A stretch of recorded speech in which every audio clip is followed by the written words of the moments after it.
Ngayon ay gagawa tayo ng isang compost, which is a nutrient-rich dark mixture of decayed organic matter. Una, kailangan natin ng container na pwede nating i-close, eggshells, cardboard or kahit yung mga kahon na pinagamitan, food scraps, mga pinaghiwaan, pinagtabasan ng ating mga gulay at prutas, dried leaves, ang ating soil or ang ating lupa in Tagalog, and also fresh leaves. Madali lang naman gumawa nitong compost. Kailangan lang nating paghalu-haluin or pagsama-samahin layer by layer yung mga materials na prepare natin kanina, gaya ng cardboard, nitong dahon, ng food scraps, ng eggshell, ng dried leaves, then soil. After natin ilagay yung soil, kailangan lang natin gumawa ng second layer.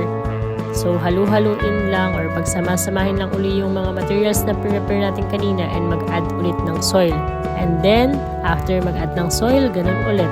Layer by layer, ganun lang yung gagawin natin paulit-ulit.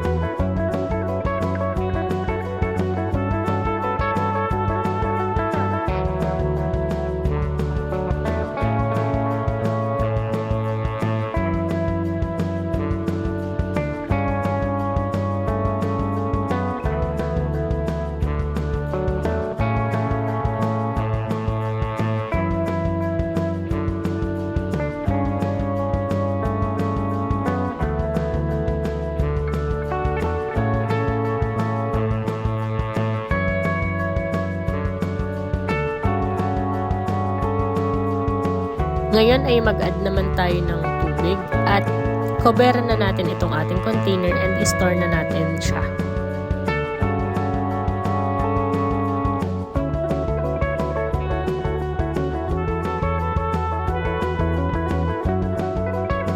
After nga nito, i-check na natin yung ating compost. This is after 1 week. Ayan, kung mapapansin natin, medyo bumaba na yung lupa. Before, apaw siya eh. Kapantay na niya, halos yung takip ng container. Ngayon, medyo bumaba yung level ng ating lupa. Dagdagan lang natin ng tubig or lagyan lang natin ulit ng tubig yung top portion niya and store na ulit natin.